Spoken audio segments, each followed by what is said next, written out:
Welcome back to the David Pakman Show. I am Farron Cousins sitting in for David Pakman today. You know, we have a very real problem of money in politics. There aren't too many people in this country, unless, of course, you happen to be an elected official, that would disagree with that. I mean, there's a lot of Republicans, Democrats, and everything in between that agree that corporate money, that PAC money, is a major problem here in the United States. Well, here's the thing, though. It's actually a little bit worse than what we thought, because it's bad enough that politicians can get endless money from whichever corporation they want, and now some of them don't even have to report where the money's coming from.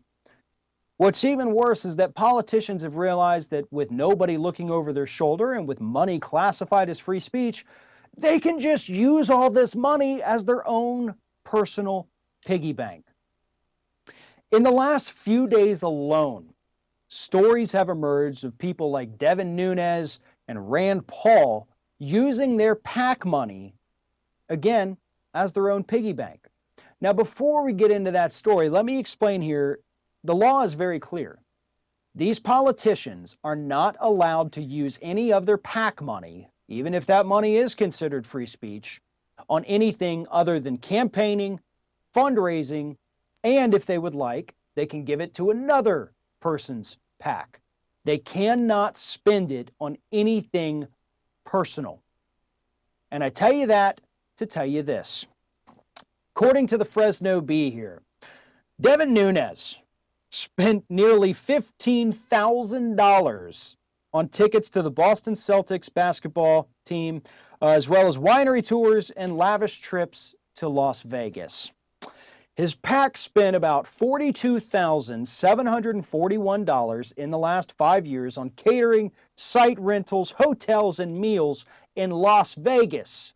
Now, Nunes is a congressman from the state of California, so we could pretty much guarantee that spending $42,000 in Las Vegas, that's not exactly a re-election campaign, is it? Most recent instance of this was on March 9th of this year, when this PAC spent $7,229 at 7 different restaurants and hotels in Las Vegas. His PAC's expenditures also included nearly $5,000 on 6 different winery tours in Paso Robles and Santa Margarita, which are both outside his district in California. And he spent $5,000 at Gold Coast Limousine on the same day that he was doing these winery tours. He also had a hotel charge for $4,409 at Sea Venture, which is a hotel that is 20 miles away from his district. But here's the thing. He listed all of these as fundraising expenses. Fundraising. So he had to go spend money to make money. Again, 100%, this is against the rules. This is not legal for them to do this, but he did it.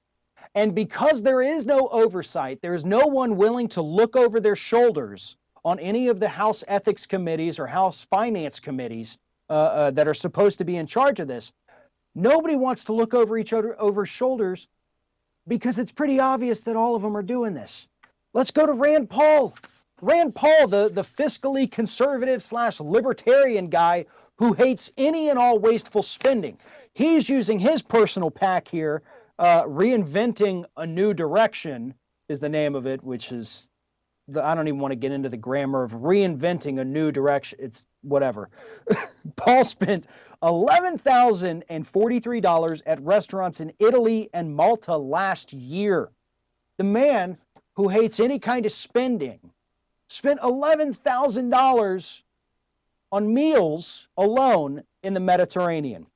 He spent $4,492 on limo services in Rome. He spent $1,904 on an upscale hotel in Athens. He also spent $1,575 at a restaurant in Trump Hotel. Here's the thing. How is any of that fundraising? How is any of that campaigning? This is Rand Paul using his donors' money to go out there and live the high life and go on this beautiful Mediterranean vacation that most Americans would love to go on, but we'll never be able to afford it because we're not corrupt like these Republican and most likely Democratic politicians are. This is insanity. But this is what happens when you have a corrupt Supreme Court that tells us that money is free speech. If money were actually free speech, as the Supreme Court tells us in Citizens United and McCutcheon, if money were free speech, then wouldn't it be that those without money don't have speech? It's that simple. It's that simple, and that is why money can't be free speech. If money is free speech, which we're all entitled to, then wouldn't we all be entitled to the same amount of money? There's no restrictions on or no limits on how much free speech you get, but there is limits on what kind of money you can get from the government itself, whether it's Medicaid, Medicare, Social Security, food stamps, or just straight up tax returns. If you want to call money free speech, then you have to ensure that everybody has the same amount of speech. And a good lawyer arguing that when Citizens United was in front of the court could have put an end to this before any of it even started.